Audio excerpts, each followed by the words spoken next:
La Pascua de 1993, en el monasterio de Optina Pustin, un lugar de peregrinación profunda en la región de Kaluga, Rusia, no debía terminar en sangre.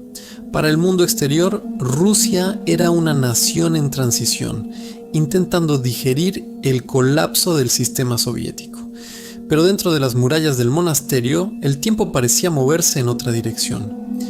En la madrugada del 18 de abril, mientras los monjes Ferapont, Trofim y Vasily salían de la iglesia tras los oficios de resurrección, fueron atacados. No fue un robo, ni un acto de violencia aleatoria.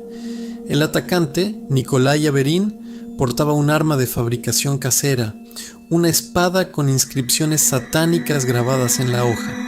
Los monjes fueron asesinados con una precisión quirúrgica que hasta el día de hoy los investigadores no han podido explicar del todo sin recurrir a la lógica de lo oculto. Lo que conmocionó a la opinión pública no fue solo el asesinato en sí, sino el perfil del atacante y el escenario del crimen. Averín, un exmilitar con un historial psicológico errático, declaró bajo interrogatorio que unas voces sí le habían ordenado limpiar el mundo. Cuando los medios de comunicación rusos, ávidos de sucesos tras décadas de censura, empezaron a investigar, se toparon con un muro de silencio institucional. ¿Cómo pudo un hombre entrar en un recinto cerrado, localizar a 3 monjes específicos y ejecutar una maniobra que parecía un ritual sin que nadie en el monasterio escuchara el ruido del ataque? La autopsia de los monjes reveló detalles que fueron mantenidos fuera de las portadas por respeto a la iglesia. Las heridas no eran solo mortales, eran simbólicas. Este caso, al ser filtrado a la prensa, se convirtió en el expediente X de la Rusia postsoviética. Los periódicos hablaban de la maldición de Optina. Se rumoreaba que el lugar, que había sido utilizado por los soviéticos como un campo de trabajo forzado durante décadas, tenía una energía residual que atraía a personas con desequilibrios psíquicos. La investigación oficial cerró el caso rápidamente, declarando a Averín como un lobo solitario con demencia. Sin embargo, los investigadores independientes señalaron una coincidencia inquietante. Las inscripciones en el arma de Averín no coincidían con ninguna secta conocida en la región. Era una simbología que parecía sacada de archivos históricos olvidados, lo que hace que esta historia sea creepy en términos modernos es la brecha entre la versión oficial y la realidad vivida. La policía encontró el arma abandonada cerca de las murallas, junto con una bolsa que contenía un extraño mapa del monasterio que marcaba puntos exactos de energía telúrica. El caso de los monjes de Optina no es solo la historia de un triple asesinato, es la historia de un choque entre el siglo XX moderno, representado por el colapso estatal, y fuerzas atávicas que regresaron cuando el orden político se disolvió. Para el ciudadano de a pie en 1993, la historia fue un recordatorio aterrador. Cuando la estructura del Estado se cae, lo que queda en la oscuridad no es siempre la libertad, a veces es el caos absoluto. Para entender la naturaleza del crimen contra los padres Ferapont, Trofim y Vasily, debemos abandonar la idea de que fue un acto de violencia común. Nikolai Averín, el hombre detenido por las autoridades, no encajaba en el perfil de un criminal convencional. Al ser interrogado en los fríos sótanos de la policía de Kaluga, sus declaraciones no trataban sobre motivos personales, venganza o dinero. Sus respuestas giraban en torno a una estructura lógica que solo existía dentro de su propia psique. Averín no hablaba como un enfermo mental errático, hablaba con la calma mecánica de alguien que se considera un operario ejecutando una orden superior. La policía, desconcertada, comenzó a registrar no solo sus antecedentes, sino sus vínculos con grupos subterráneos que habían florecido en el caos postsoviético. Los documentos de los interrogatorios, que posteriormente fueron filtrados a periodistas de investigación rusos, revelan un patrón perturbador. Averin sostenía que los monjes no fueron elegidos al azar. Según su relato, él los había estado observando durante meses, siguiendo un mapa oculto de los terrenos del monasterio que incluía los puntos más antiguos, aquellos que databan de mucho antes de la fundación cristiana del lugar. Cuando los investigadores le preguntaron sobre el origen de la espada y los símbolos grabados, Averin guardó un silencio absoluto durante horas, hasta que finalmente afirmó: «Yo no escribí esas marcas, yo solo las seguí».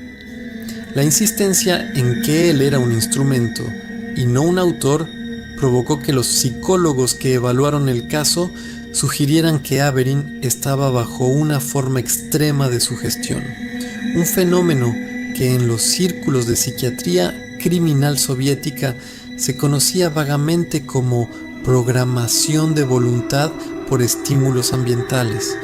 Pero lo que realmente hizo que este expediente fuera clasificado como de alta sensibilidad no fue la confesión de Averin, sino los informes técnicos que acompañaban su detención. En su apartamento se encontraron cuadernos con coordenadas geográficas que no correspondían a lugares habitados, sino a zonas de alta actividad geomagnética en los montes Urales y la región de los monasterios antiguos. No había panfletos políticos ni propaganda de grupos terroristas. Había una colección de literatura oculta mezclada con manuales de topografía militar antigua. Cómo un exmilitar con un perfil de inteligencia logística termina convirtiéndose en un ejecutor de un ritual en un monasterio. La respuesta oficial fue la esquizofrenia paranoide, pero los investigadores de campo sabían que esa etiqueta era el cajón desastre para cualquier cosa que el sistema no pudiera explicar o que prefiriera ocultar. Durante el interrogatorio final, cuando se le presionó sobre si había más personas involucradas o si recibía instrucciones directas de alguien, Averin soltó una carcajada que, según los oficiales presentes, se sintió más como una descarga eléctrica que como una reacción humana. Afirmó que el monasterio estaba esperando que alguien entrara para limpiar el antiguo acuerdo. Esta frase, recogida en las actas oficiales, ha sido objeto de estudio por expertos en crímenes rituales durante años. Para los medios que pudieron acceder a las transcripciones, quedó claro que Averin no era un hombre roto, sino un hombre que había sido formateado. La falta de empatía, la frialdad en la ejecución y la precisión con la que se movió en el monasterio sugerían un nivel de entrenamiento que superaba con creces el de un civil perturbado. La historia se torna aún más oscura al considerar que Averin desapareció de la mirada pública poco después de su juicio. No hubo reportes de su vida en la prisión, no hubo declaraciones posteriores y, según registros no oficiales, fue trasladado a un centro psiquiátrico de alta seguridad cuyos archivos son, hasta el día de hoy, inaccesibles incluso para los investigadores rusos de mayor nivel. La tragedia de Optina Pustin dejó de ser un crimen para convertirse en un mito oscuro de la Rusia profunda. Nos enfrentamos a un expediente donde el criminal es solo la punta del iceberg, una pieza de un juego mucho mayor que involucra fuerzas que el Estado prefirió enterrar bajo toneladas de burocracia y diagnósticos médicos convenientes. La pregunta, Miguel, no es por qué lo hizo Averin, sino quién o qué estructura se benefició de que un lugar sagrado fuera manchado de esa manera, enviando un mensaje que nadie en la jerarquía religiosa se atrevió a descifrar públicamente. Tras el triple asesinato de 1993, el monasterio de Optina dejó de ser un simple lugar de retiro espiritual para convertirse en un centro de peregrinación hacia lo desconocido. Lo que los medios locales comenzaron a reportar meses después del juicio de Avery no era solo el duelo de los feligreses, sino una serie de anomalías que desafiaban cualquier explicación estadística. Los visitantes y los propios monjes empezaron a registrar fenómenos que en cualquier otro contexto habrían sido descartados como paranoia, pero que aquí adquirieron una consistencia física perturbadora. El más recurrente era el reporte de sombras que no siguen la luz. Testigos, incluyendo miembros de la seguridad interna del monasterio, aseguraron ver figuras vestidas con hábitos negros que caminaban por los patios en horarios donde la seguridad era estricta y el recinto estaba sellado. Estos fenómenos, apodados por los investigadores paranormales como ecos de resonancia, sugieren que la violencia extrema de aquella noche de Pascua pudo haber actuado como un catalizador, fracturando la percepción del tiempo en el lugar. Las cámaras de vigilancia instaladas años después para monitorear el sitio por razones de seguridad capturaron en múltiples ocasiones lo que los técnicos denominaron anomalías de píxel, formas que se movían con una velocidad antinatural, desafiando las leyes de la inercia y que siempre aparecían en el corredor exacto donde los padres Ferapont, Trofim y Vasily fueron interceptados. Los medios rusos, siempre cautelosos con los temas sobrenaturales, publicaron reportajes sobre el misterio de la atmósfera pesada en Optina, evitando el término fantasma, pero subrayando que algo en el lugar impedía la normalidad. La investigación de campo realizada en 2005 por un grupo de académicos de la Universidad de Moscú que intentaban desmentir los rumores terminó con un resultado que nunca fue publicado oficialmente. Utilizando equipos de medición electromagnética, detectaron picos de energía inusuales cada vez que se acercaban al lugar exacto donde ocurrió el crimen. No había fuentes eléctricas cercanas que justificaran tales registros. El informe final, cuya copia circuló en círculos restringidos, sugería que ciertas estructuras geológicas bajo el monasterio podrían estar actuando como una grabadora natural de eventos violentos, una teoría conocida como la teoría de la piedra de cinta. Según esta hipótesis, los eventos de extrema carga emocional o traumática quedan impregnados en los materiales de construcción, reproduciéndose bajo condiciones atmosféricas específicas. Sin embargo, para los habitantes de la zona, la explicación científica no es suficiente. Existen testimonios de antiguos trabajadores que afirman haber encontrado objetos en la zona del crimen que no pertenecían a nadie, rosarios de madera antiguos que aparecían de la nada o marcas de quemaduras en los muros que, aunque se pintaban una y otra vez, reaparecían a la semana siguiente exactamente con la misma forma. Esta persistencia de lo inexplicable ha convertido a Optina en un lugar de interés para investigadores de lo oculto, pero también ha generado un miedo profundo en la población local. Nadie se acerca a los muros del monasterio después de la medianoche, no por temor a los vivos, sino por el respeto instintivo a una zona donde el velo entre el pasado y el presente parece haberse vuelto permanentemente delgado. Lo que hace que esto sea una pieza fundamental en nuestro archivo es la deshumanización del espacio. La violencia no solo acabó con 3 vidas, alteró la identidad del monasterio.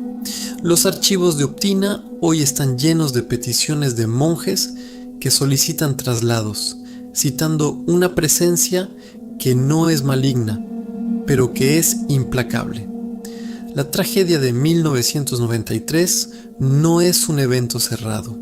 es un proceso que sigue desarrollándose, una herida en la realidad rusa que no ha cicatrizado, sino que se ha convertido en una parte intrínseca de su geografía espiritual.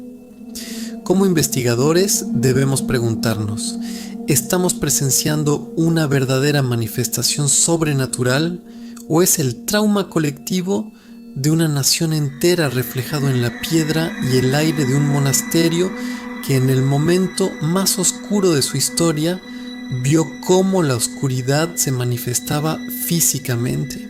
Para comprender por qué el caso de Optina Pustin se convirtió en el símbolo de la Rusia de los años 90, debemos alejarnos del monasterio y observar el mapa general.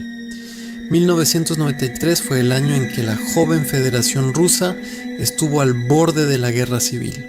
La lucha de poder entre el presidente Boris Yeltsin y el Soviet Supremo culminaría meses después con el bombardeo del Parlamento.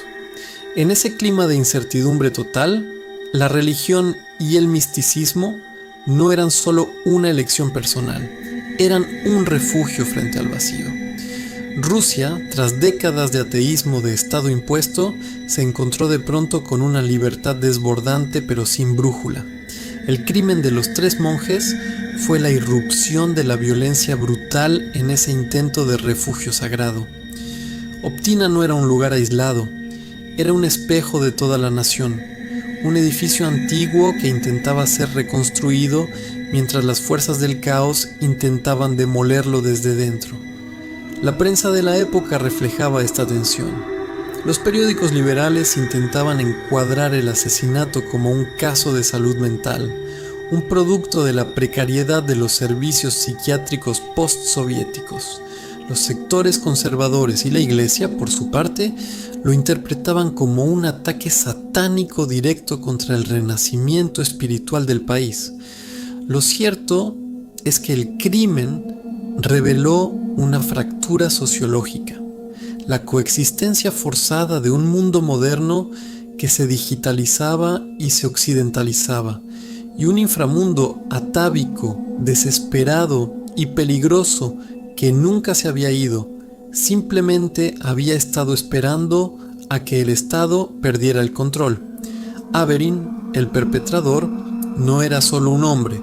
En la psique rusa de los 90 fue visto como el encarnado del demonio del caos, que surgía cuando la autoridad central se desvanecía. Esta tragedia sirvió como una nota a pie de página sangrienta en el libro de la transición rusa.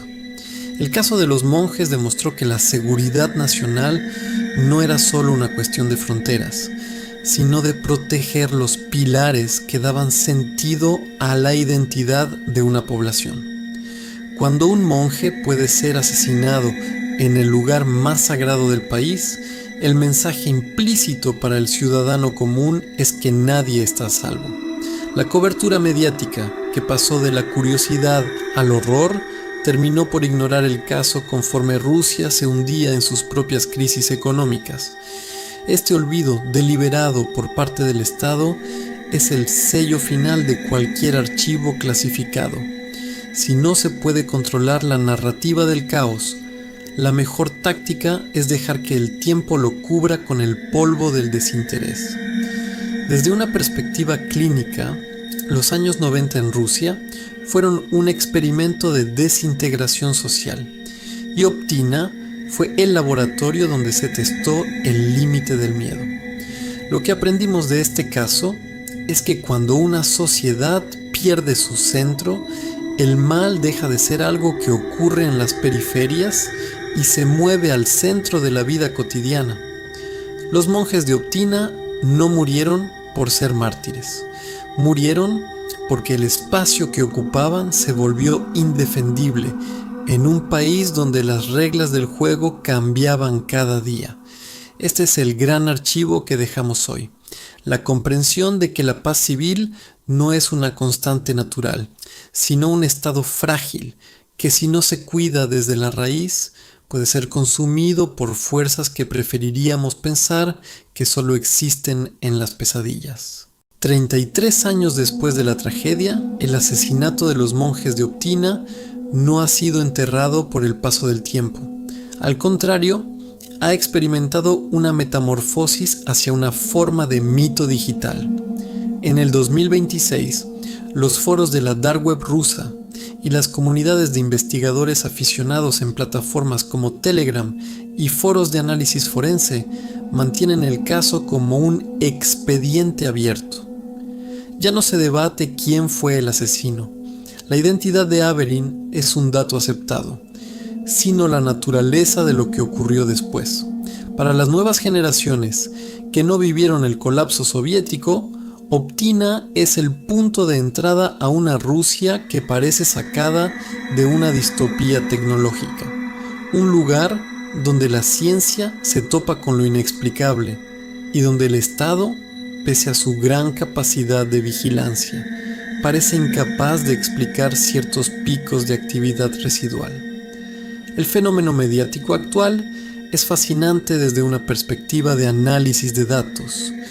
Cada vez que aparece una noticia sobre actividad anómala en la región de Kaluga, el caso de los 3 monjes vuelve a ser tendencia.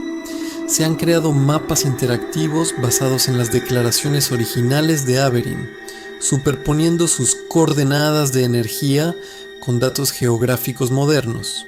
Lo que antes era un rumor de pueblo, hoy es un proyecto de investigación colaborativa distribuida. Los jóvenes investigadores rusos utilizan algoritmos de análisis de frecuencia sobre audios antiguos grabados en el monasterio, buscando o a veces creando patrones en el ruido de fondo.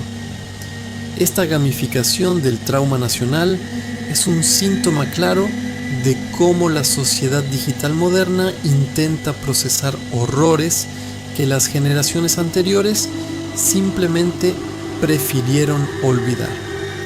La leyenda urbana de Optina hoy se centra en la idea de la permeabilidad. Se dice que hay ciertos días al año, especialmente en las proximidades de la Pascua Ortodoxa, donde los dispositivos de grabación digital en los alrededores del monasterio experimentan fallos sistemáticos. Esto ha dado lugar a una mitología técnica.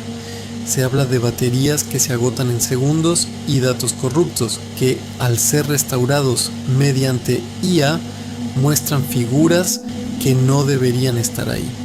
Para el investigador clínico, esto es claramente un fenómeno de sugestión masiva alimentado por la cultura de los creepypastas y el cine de terror moderno. Sin embargo, no podemos ignorar que la persistencia de este relato indica una necesidad profunda, la necesidad de que la muerte de los monjes tenga un significado que trascienda la violencia sin sentido de un hombre perturbado. Desde nuestra posición de analistas, debemos observar que este caso funciona como un virus narrativo. Cada nuevo video, cada post en foros de misterio, añade una capa de ficción a la realidad, complicando la posibilidad de separar el hecho del mito. Optina es hoy una frontera digital donde la historia oficial y la especulación paranormal convergen. Este es el gran peligro de los archivos abiertos. Cuando un hecho violento no recibe un cierre definitivo por parte de la justicia o la lógica, la sociedad lo toma y lo convierte en una pieza de su propia mitología. Los monjes de Optina, en este 2026, ya no son seres humanos, sino los guardianes de un umbral, una advertencia permanente en la conciencia digital de Rusia sobre los peligros de transitar por zonas donde el orden del Estado se rompe. La lección final para nosotros es que la verdad histórica es mucho más frágil de lo que creemos. No se destruye con la censura, se diluye en un mar de mitos. Al mantener el caso de Optina como un expediente abierto, lo estamos protegiendo del olvido, pero a costa de convertir un crimen real en una pesadilla eterna. ¿Estamos realmente analizando un evento histórico o estamos alimentando una historia que ya no nos pertenece? La respuesta yace en el silencio de los muros del monasterio, que permanecen en pie, observando cómo nuestra era digital intenta descifrar un enigma que quizás nunca estuvo destinado a ser resuelto. Al concluir este expediente sobre los monjes de Optina, nos vemos obligados a mirar más allá del triple homicidio. Lo que ocurrió aquella madrugada de Pascua de 1993 no fue simplemente el acto de un individuo, fue la manifestación de una fractura de la realidad que ocurre cuando una nación, en este caso Rusia, se ve forzada a procesar una transformación tan violenta que los mecanismos sociales de contención terminan colapsando. La historia de Optina se erige hoy como una advertencia sobre la fragilidad de nuestra seguridad, no solo la física, sino la psíquica. Nos enfrentamos a la comprensión de que en los momentos de mayor inestabilidad política, las murallas que protegen lo que consideramos sagrado o civilizado se vuelven de repente transparentes. El caso de Optina nos deja una lección clínica sobre lo que llamamos el mal deslocalizado. No es una fuerza que viene de fuera, sino algo que aguarda en las grietas de la estructura cuando ésta se debilita.